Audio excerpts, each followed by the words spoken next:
Olá pessoal, boa noite, sejam muito bem-vindos à nossa live. A live de hoje vai ser com o Rodrigo Constantino e o tema é o STF e a liberdade de expressão. Então sejam todos muito bem-vindos, vão chegando o pessoal para a live. Olá Lailton, meu querido aluno, olá Rodrigo, Clara, todo mundo vamos entrando, boa noite para todos vocês. Hoje a nossa live vai ser com o Rodrigo Constantino, um grande comentarista, jornalista, economista, comentarista da Jovem Pan. E hoje nós vamos falar sobre o tema STF e a liberdade de expressão. Vocês acham que o STF assegura a liberdade de expressão? O que vocês acham? Responde aqui, pessoal. Boa noite, acho que é Fátima de Fortaleza. Boa noite, Cris. Ó, o Constantino já entrou, vou chamar ele já já. Então, só para vocês que hoje anunciei a novidade, que foi a abertura da terceira turma do meu curso Justiça e Corrupção. Eu abri uma turma exclusiva e personalíssima nesse período pré-eleição, que é um período muito importante. Todos vocês têm que ter muita informação, muito conhecimento. E hoje é a primeira live de comemoração à abertura da terceira turma. E a semana que vem continuarei com outras lives, com outras personalidades. Então hoje é o Rodrigo Constantino, que já está por aqui, e eu vou chamar agora o Rodrigo para a gente participar aqui da nossa conversa, né? Você pediu para participar, Constantino? Senão eu vou te convidar aqui. Pronto. Assim que o Constantino entrar, a gente começa a nossa live. Sejam todos muito bem-vindos. Boa noite a todos vocês. Vocês estavam curiosos com a minha novidade, pessoal? Ah, o Constantino já entrou. Tudo bom também? Tudo bom, Constantino, e você? Muito obrigada por ter aceito o meu convite. Você é a live de estreia da abertura da terceira Oh, turma. que honra, que honra. Um prazer todo meu participar desse bate-papo e parabéns aí pelo curso e pela abertura da terceira turma para que quem não tenha feito ainda esse curso faça dessa vez para aprender muita coisa importante sobre o nosso sistema jurídico no país. Exatamente, estava falando para o pessoal que eu não ia abrir outra turma ainda neste ano, porque dá muito trabalho, né? A gente tem que fazer as lives semanais, tem que dar atenção aos alunos, tem que responder as dúvidas, mas como esse momento é muito sensível, né? Pré-eleição, as pessoas têm que ter elementos, têm que entender um pouquinho que seja do direito para poder fazer uma avaliação, formar o seu convencimento e ficar atento para que nada seja passado despercebido, né? Então foi por isso que eu resolvi abrir a terceira turma. Não, e eu agradeço e dou os parabéns. Eu já disse isso na Jovem Pan e repito aqui agora. Eu acho que, por exemplo, para a campanha do Senado, que tem uma renovação de um terço agora, né? 27 novos senadores, ou alguns reeleitos, eu acho que o tema mais importante seria questionar os candidatos justamente acerca do que pensam sobre o que está acontecendo com o Supremo, abuso de poder, qual deveria ser o papel adequado de um ministro do STF, até porque cabe ao Senado a sabatina, né? O filtro entre a indicação do presidente e a escolha definitiva. Então, de novo, isso para mim é a pauta também. Então, eu é que agradeço o seu esforço e você está de parabéns. Exatamente, isso é um ponto muito importante. Eu falo muito no meu curso sobre isso. Eu tenho um módulo só sobre o STF, que eu explico, né, que os ministros do STF eles não têm nenhum tipo de imunidade. Eles são cidadãos como outros qualquer, como outro qualquer. E caso venha a cometer alguma irregularidade, eventual crime, eles podem ser e devem ser investigados, né? E também eu sempre falo no curso que o processo de impeachment não diz respeito apenas ao presidente da República. Os próprios ministros do STF, caso venham a praticar um crime de responsabilidade, podem sofrer um processo de impeachment perante o Senado. E a gente tem testemunhado que diversos pedidos são protocolados, não são analisados, né? O Davi Alcolumbre, no seu último dia de mandato, arquivou com uma canetada mais de 30 pedidos de impeachment, né? Isso não pode acontecer. Tem que se debruçar, tem que analisar e prestar contas para a sociedade, né? E o tema de hoje, Exatamente. justamente, né, porque não é porque o presidente do Senado que tem esse poder que cabe a ele não prestar contas, né? Ele tem que analisar, tem que dizer por que está arquivando, né? Enfim. E o tema de hoje que a gente escolheu é o STF e a liberdade de expressão. Então, até vou te fazer uma pergunta que acho que todos viram, que agora em novembro vai ter o Brasil Conference em Nova York, e vários ministros do STF vão participar dessa conferência. E o tema que eles vão tratar é o Brasil e o respeito à liberdade e à democracia. E o que você acha, Constantino? Você acha que o STF tem assegurado e respeitado as liberdades, principalmente a liberdade de expressão? Em hipótese alguma, né? I wish. Olha, eu vejo hoje a atuação ativista, militante de alguns ministros do STF/TSE como a maior ameaça às liberdades de expressão no país hoje. É criado, na prática, uma espécie de Ministério da Verdade. Inclusive, eu li ainda há pouco, acabei de postar no meu Twitter também, um texto da Bruna Frascola, na Gazeta do Povo, exatamente sobre isso. Vamos fazer um pequeno apanhado também. Nós temos um Supremo que é convidado, num esforço do senador Girão, para prestar esclarecimentos sobre esse ativismo no Congresso, na Casa do Povo, né? E eles simplesmente rejeitam esse convite, né? Não é uma convocação, eles rejeitam o convite e não vão. Mas live com youtuber, imitador de foca, eles têm tempo para fazer. Ir para a Europa, para Portugal, ou ir para Nova York, fazer palestras sobre o nosso maravilhoso sistema eleitoral, que só o Brasil, Butão e Bangladesh possuem, e insinuar que qualquer um que critica de forma mais veemente esse processo eleitoral é um golpista, é um mentiroso que espalha fake news, isso eles também têm tempo para fazer. Então a gente só pode concluir que as prioridades desses ministros estão muito mal calibradas. Tem uma parcela significativa da população brasileira preocupada, incomodada, desconfiada e com boa dose de razão. E esse tipo de postura deles alimenta ainda mais essa desconfiança. Então, esse evento a que você se refere, também, além de tudo, ele é organizado pela LIDE, que é uma empresa do João Dória. E ele tem também, como uma das outras pautas, um debate sobre a economia do novo governo. No limite, se você quiser ser muito benevolente na interpretação, você pode dizer assim, mesmo que o presidente Bolsonaro seja reeleito, será um novo governo e tudo mais. Mas com toda a informação que nós temos até aqui, né, é óbvio que a gente suspeita que isso é, no mínimo, uma alfinetada gratuita. É uma postura inadequada para ministros do Supremo que deveriam ser imparciais. Nós já tivemos num desses eventos também, aqui nos Estados Unidos, dessa vez financiado pelo empresário Jorge Paulo Lema, o mais rico brasileiro, né, um evento em que a deputada Tabata Amaral levantou uma bola para o ministro Barroso sobre como combater o populismo, o mal na política. E o Barroso, em vez de rechaçar a coisa como uma pergunta muito enviesada, muito delicada para uma postura de um ministro, ele não só responde, como incorpora que ele é o bem que vai derrotar o mal, que seria Bolsonaro. Então, de novo, também são muitos exemplos para a gente concluir que essa turma vem ameaçando não só a liberdade de expressão, com essa coisa de discurso de ódio, de fake news, que são conceitos vagos, elásticos, e que não cabe ao STF decidir o que é a verdade ou a mentira em última instância, ou então definir o discurso de ódio, que vai sempre ter uma região cinzenta, não cabe a eles. Em vez de fazer isso, né, eles estão, além de ameaçando e censurando mesmo o discurso no país, a liberdade de expressão, eles estão abusando desse poder que eles têm para fazer perseguição política, para usar de maneira arbitrária e abusiva o poder e para rasgar a própria Constituição. Então, de novo, hoje eu vejo o STF, falo isso com muita tristeza, não é para provocar, é porque é uma instituição importantíssima para a República. Quem faz o seu curso tem essa consciência. E eu vejo com muita preocupação a postura desses ministros hoje. Sem dúvida. Eu sempre ensino para os meus alunos, que a gente aprende no primeiro ano de faculdade, que o juiz tem que ser imparcial, que o juiz tem que ser extremamente discreto. Tem um princípio até em direito que chama o princípio da inércia, que significa que o juiz não pode de ofício sair instaurando processos, querer julgar pessoas, sair prendendo. Ele sempre tem que ficar esperando e ser provocado pelo Ministério Público, pela Polícia Federal, o que quer que seja.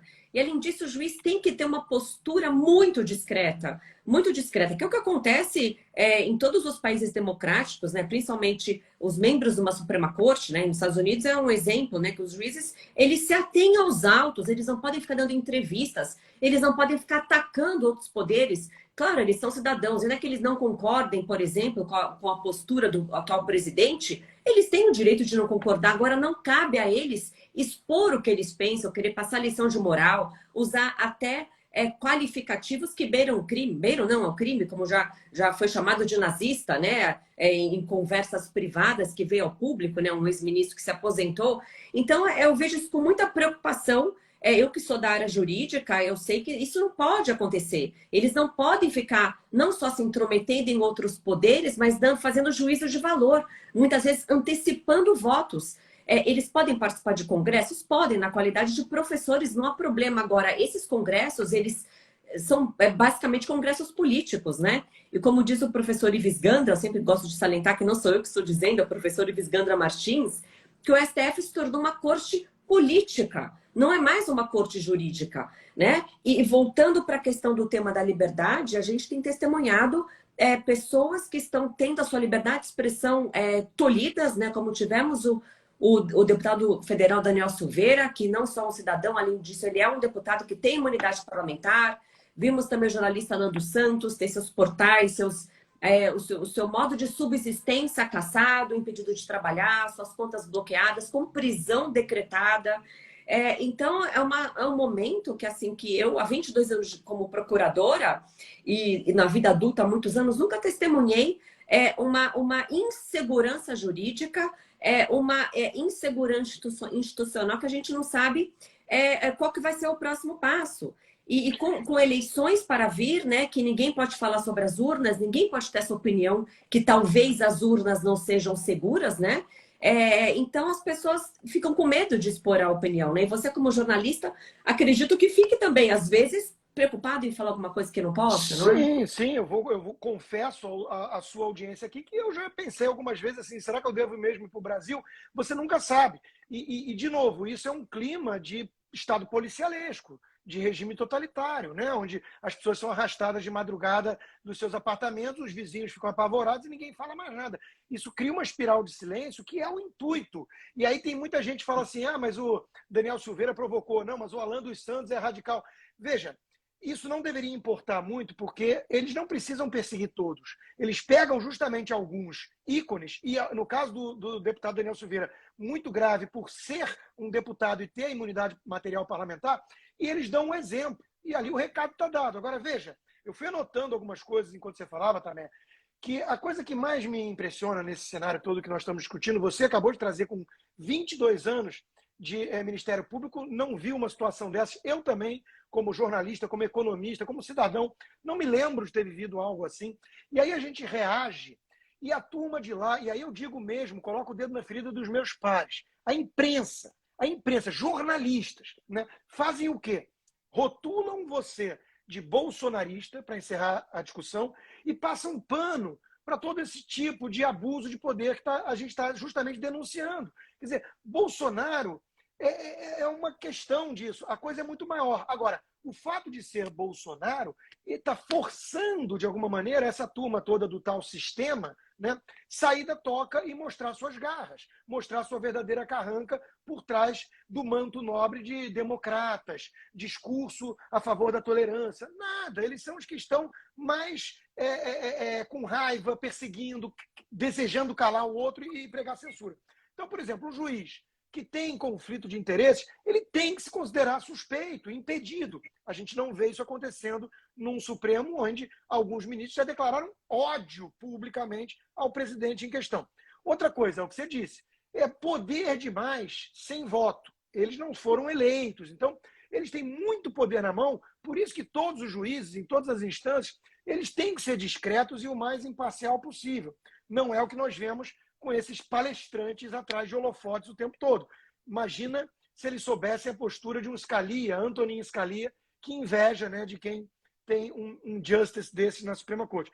Nós vimos agora também o ministro Fachin, lembrando que ele foi garoto propaganda da Dilma, simpatizante do MST, o presidente atual do TSE, falando aqui nos Estados Unidos também, que o Brasil corre um risco de viver um 6 de janeiro pior ainda, a invasão do Capitólio e tudo mais. Ou seja, alertando o mundo para um eventual golpe imaginário, futuro, que na narrativa deles justifica atitudes grosseiras no presente. Ou seja, esse tipo de postura politizada, partidarizada do próprio TSE, que contratou como garota propaganda uma atriz global que fez como tema da sua festa de aniversário o Lula.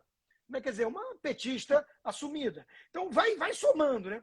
Por fim, o que eu já disse, essa questão da imprensa, né? Não dá para imaginar ou para aceitar jornalistas compactuando, sendo cúmplices de quem está pregando censura, com base em conceitos como fake news, espalhar fake news ou discurso de ódio. Isso é temerário. O jornalismo ele é calcado na liberdade de expressão e na possibilidade do erro. E veja, nós temos instrumentos contra crimes contra a honra, né, que já são previstos, difamação, calúnia, injúria. E quanto a inverdades ou defesa de ideias radicais, né? Bom, eu conheço pouca coisa mais radical do que o comunismo. Nós temos um partido oficial comunista no Brasil. Eu nunca preguei que comunistas sejam impedidos de falar. Eu acho que a melhor arma é deixá-los falar e você poder expor o absurdo dessas ideias. Então, de novo, nada justifica jornalista pregando censura prévia, crime de opinião, criar um crime de opinião no Brasil. E, claro, o último ponto que eu anotei enquanto você falava também é normalizar o próprio Lula como candidato. Eu não aceito isso e até outubro eu vou lembrar disso. Nós temos um ex-presidente punido, condenado em terceira instância, com amplas provas e evidências, fartura de provas, por inúmeros juízes e desembargadores. E ele não foi inocentado. Ele foi descondenado, como você também já explicou em colunas na Gazeta do Povo, por conta de tecnicidades, de questões como a vara onde foi julgado, quer dizer, o zip code, né, o CEP. Isso tudo é muito assustador, porque não podemos ignorar que foi esse ex-presidente que indicou vários desses ministros do Supremo, né, que estão agindo de maneira tão politizada e perseguindo bolsonaristas, e foram os mesmos que soltaram e tornaram elegível o ex-presidente Luiz Inácio Lula da Silva. Então, esse contexto, essa configuração toda, numa boa, eu me sinto até mal de ter que falar assim, olha, não é teoria da conspiração, você imaginar que pode ter alguma coisa muito cabeluda por trás, porque está muito visível. Como ficou escancarado, por exemplo, que uma certa emissora, a maior do país, fez de tudo para não falar sobre a delação premiada do Marcos Valério, o operador do esquema do PT, que disse que operava 100 milhões clandestinos para o PT e que as ligações com o PCC são ligações reais e pode ter a ver com a morte do Celso Daniel. Então, de novo, é tudo muito escandaloso. E esse silêncio de parte da imprensa é um silêncio ensurdecedor e muito comprometedor. Exatamente, também fui anotando aqui várias coisas que você falou. Então, a primeira em relação ao Lula, de fato, como professora de processo penal, né, eu explico isso para os meus alunos, quando que o juiz é competente, quando que muda a competência, é inexplicável, não existe nada na lei, não existe nada nos livros de direito. Inclusive, voltando a falar do meu curso Justiça e Corrupção, eu tenho uma aula sobre isso, decisões polêmicas do STF. Em uma aula eu explico o que aconteceu no caso do ex-presidente Lula, e foi bom você ter frisado que em nenhum momento ele foi julgado inocente, ele não foi absolvido. Foi apenas anulado num recurso que nem teria essa função e foi restabelecida uma suposta ficha limpa. Então isso é importante que as pessoas tenham esse conhecimento, saibam disso, porque tem muita gente que divulga, muitos políticos que ele é inocente, não é isso. Ele não foi inocentado. Essa é uma fake news que os petistas repetem impunemente. Eu nunca vi como exemplo de ter que coibir fake news na campanha eleitoral o Barroso mencionar isso, por exemplo. Eu nunca vi. Pois é, mas aí pode, né? Porque a fake news parece que só quando é praticado por pessoas conservadoras, né? Pessoas de direita, né? Quando é pessoas mais ao lado da esquerda, aí nem escuta o que eles estão falando, né? Então esse é um ponto do caso do ex-presidente Lula que eu explico tintim por tintim por que está tudo irregular, e é importante que as pessoas tenham elementos, não basta saber, ah, não, foi errado, não tinha que ter sido anulado, tem que saber dizer o porquê. O segundo ponto que você falou dos ministros do STF, de fato, eles não são eleitos, né? Eles são indicados pelo presidente, tem um cargo vitalício, até 75 anos. Então, também eu trago no meu curso, Constantino, quando eu falo do STF, eu menciono PECs, projetos de lei que estão parados no Congresso, que querem melhorar isso. Então, tem uma PEC que quer mudar o modo de indicação dos ministros do STF, para que coloque também um mandato, para que eles tenham um mandato de 10 anos, que tenham mais pessoas participando da indicação. Essa PEC já tem parecer favorável do Senado e está parada na Câmara dos Deputados, ou seja, eles não têm interesse em votar PECs e projetos de lei que é bom para o país e para toda a sociedade. E, por fim, o terceiro ponto, mas tem mais um. O terceiro da imprensa, né?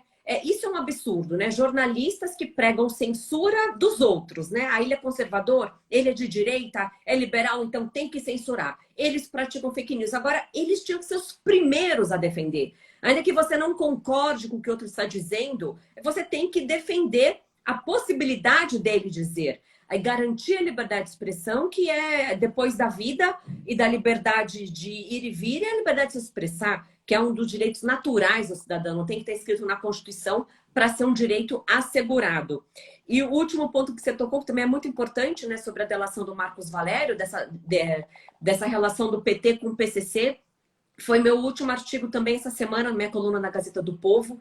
E eu também tenho uma aula no meu curso de Justiça e Corrupção sobre colaboração premiada. Porque outra fake news que o ex-presidente Lula divulga e muitas pessoas de esquerda divulgam, eu fui condenado só porque a pessoa falou que eu cometi um crime. Não é assim que funciona. Colaboração não existe só com a palavra. Tem que ser a palavra acompanhada de muitas provas, senão nós do Ministério Público, a polícia, a gente nem assina o acordo de colaboração. Se o colaborador não mostra as provas ou indícios de prova, a gente nem continua o processo de negociação de uma colaboração.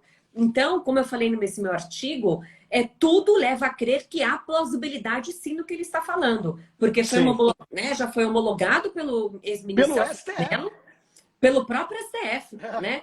Então, claro que eu não analisei os autos, não olhei as provas, mas tudo leva a crer que o que ele falou é verdade, né? Sim, sim, exato. Uma outra coisa que me preocupa também, eu queria aproveitar a oportunidade para falar, é que a postura, claro, quando o Estado tem esse poder de censura, isso é assustador, isso cria um Estado policialesco totalitário. E quando jornalistas pregam isso, porque do outro lado tem um alvo que eles desgostam, isso diz muito sobre esses jornalistas e a ausência de princípios. Mas esse ambiente de cancelamento que estamos vivendo, ele não seria possível se não houvesse alguma conivência, ainda que por covardia, de uma parcela significativa da população. Então, esse é um ponto que me chama a atenção. Tem muita gente, de alguma forma, aceitando isso e ignorando que esses canceladores são tigres de papel. É a aquiescência nossa que faz com que vamos dar nome aos bois para ficar bem claro, que um Felipe Neto da vida, que é alguém que você tinha que só desprezar, que vire alguém que se sinta no direito, de repente, de apontar dedos e destruir carreiras e profissões e vidas. Então, é muito importante as pessoas não darem trela para esses canceladores. Eu digo isso de lugar de fala, né? Quando tentaram me cancelar, eu peitei e eu estou aqui.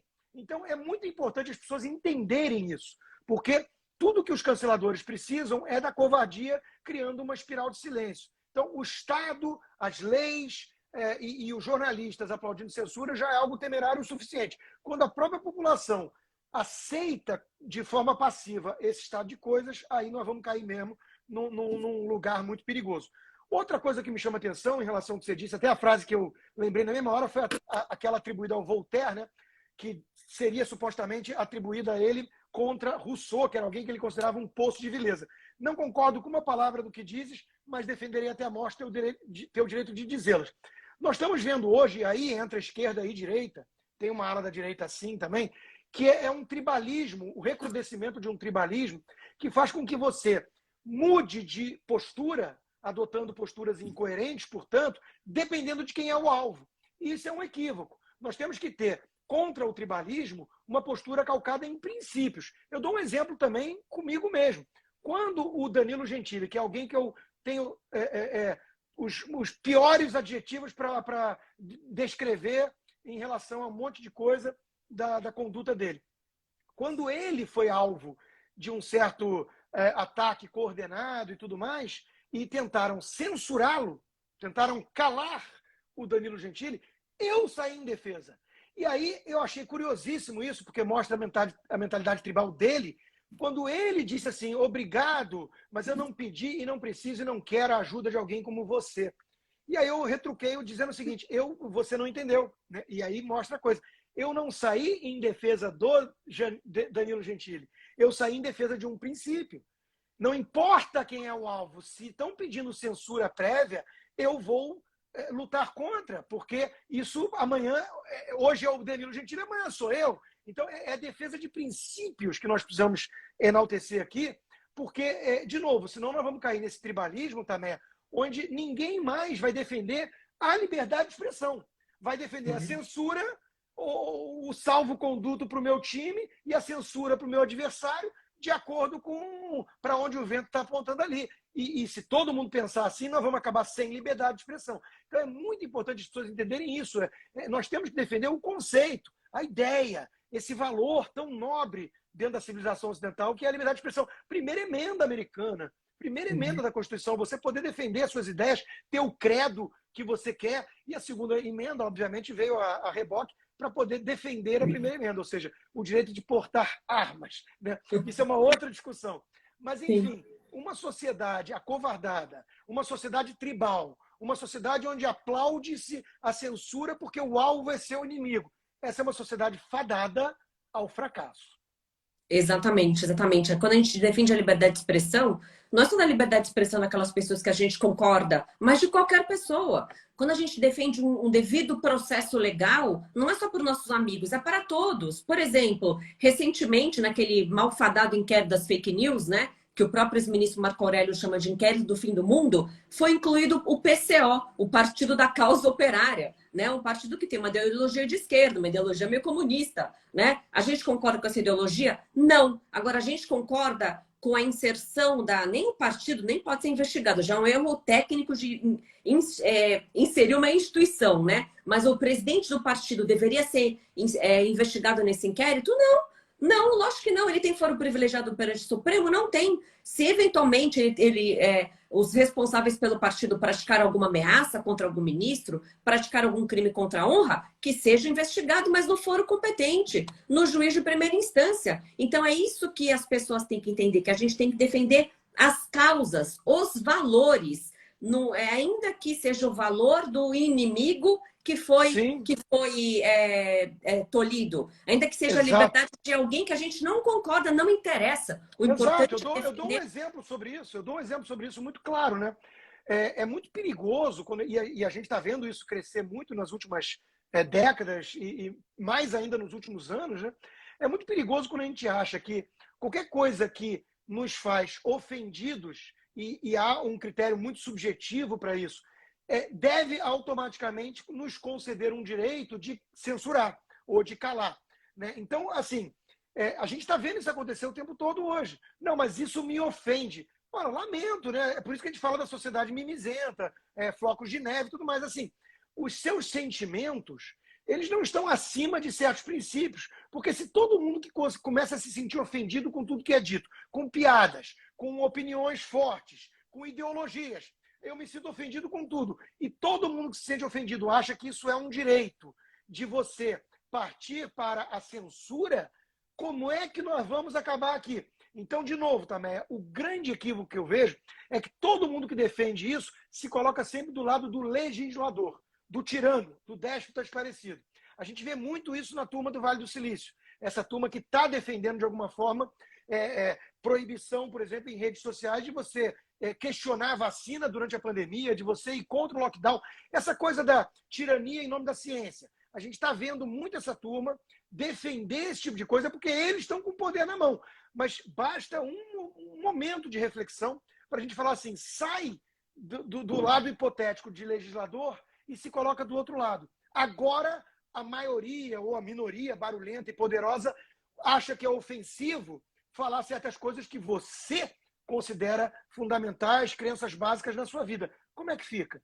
Então, de novo, isso não é tolerância. Isso não é diversidade. A turma que mais tem falado em tolerância e diversidade é a turma que mais tem tentado criar um movimento totalitário, né, e monolítico. Você tem que pensar... isso me lembra aquela piada, né, que é que nem o Henry Ford. Não, você pode comprar qualquer cor de carro, desde que seja preto, que só tinha carro preto no início. Então, assim, somos a favor da tolerância, da diversidade. Eu sou de direita, eu sou bolsonarista. Não, esse tem que ser expurgado da praça pública. Então, que tolerância é essa? Não é motivo suficiente para pregar censura você se sentir ofendido. Se você está ofendido, tem outros mecanismos para você lidar com isso. Um deles, talvez, até mesmo, cá entre nós, um divã, porque há muitos mimizentos por aí que tem que criar um pouquinho mais de casca grossa. Exatamente. Eu sou ofendido por todo mundo o dia inteiro também. Se eu fosse ficar chorando por isso, eu não vivia. Tem que deixar para lá, né? Porque as pessoas estão andando muito frágeis ultimamente, não pode falar nada que já acha que é algo pessoal, né? Isso é muito chato, né? Não tem paciência. É É chato e perigoso, porque isso vai perigoso. tolhendo a liberdade de expressão, que é o nosso tema aqui hoje. Exatamente, exatamente. Teve uma pergunta aqui de uma seguidora, como que seria possível impedir os desmandos do STF? Como a gente comentou, cabe ao Senado analisar, ao presidente do Senado analisar eventuais pedidos de impeachment. Agora a gente está na eleição, você tem que escolher bem os seus candidatos, né? É claro que eu como membro do Ministério Público, não posso exercer atividade político-partidária, mas como professora, é claro que eu posso trazer para os meus alunos, trazer para os meus seguidores como é importante esse momento. Por isso que eu estou lançando a terceira turma do meu curso de descorrupção. Então, um dos mecanismos é o voto. Escolha bem. As pessoas se fixam muito só na escolha do presidente. É evidente que é um cargo importantíssimo, mas tem o Congresso Nacional. É o Congresso que vai aprovar as leis necessárias. É o Congresso que vai deixar, que vai analisar eventuais impeachments dos ministros do STF. Então, das possibilidades é votar em candidatos bons, principalmente no Senado. Como você já trouxe nessa questão, né? De saber como o seu candidato vai se portar em relação a isso. Diga. Exato. E até a eleição, como eu não sou do MP, eu posso falar aqui tranquilamente, a resposta para a sua seguidora é pressão no Rodrigo Pacheco, no meu xará.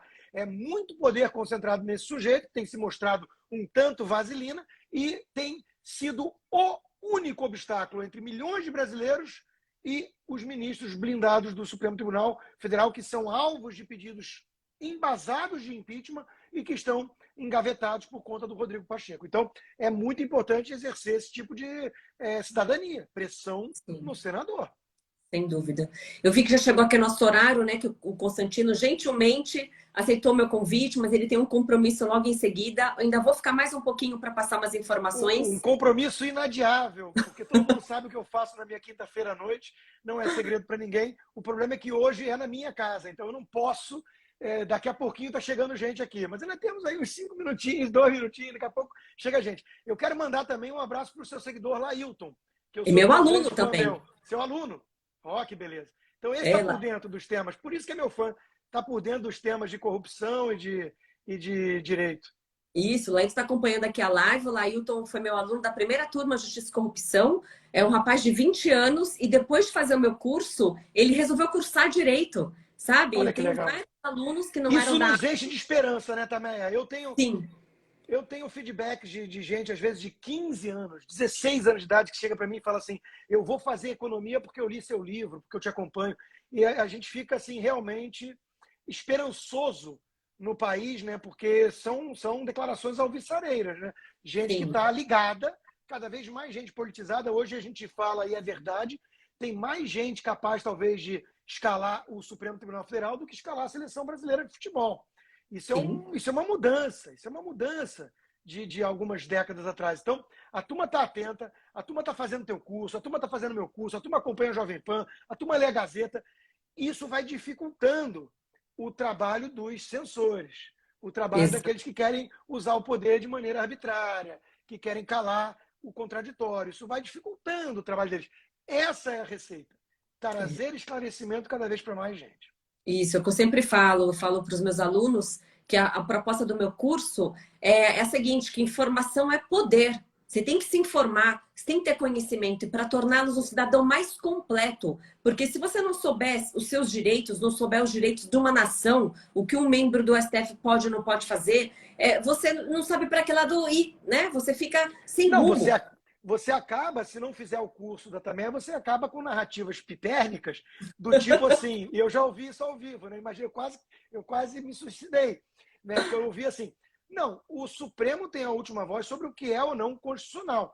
Aí eu fiquei assim na dúvida, mas tá, é verdade. Então, assim, se o ministro do Supremo disser que isso é a Constituição, e ponto final. Não, ele disse, é. Eu falei assim, então pronto. Então acaba com o Senado, acaba com o Congresso, acaba com freios e contrapesos, acaba com tudo que preocupou, por exemplo, os pais fundadores da América para criar esses mecanismos inspirados em Montesquieu e tantos outros filósofos iluministas, porque basta o imperador Xande decretar o que é a Constituição ao arrepio da própria Constituição.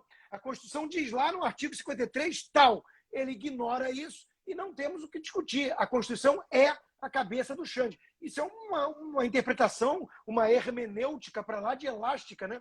Que cria uma aberração jurídica.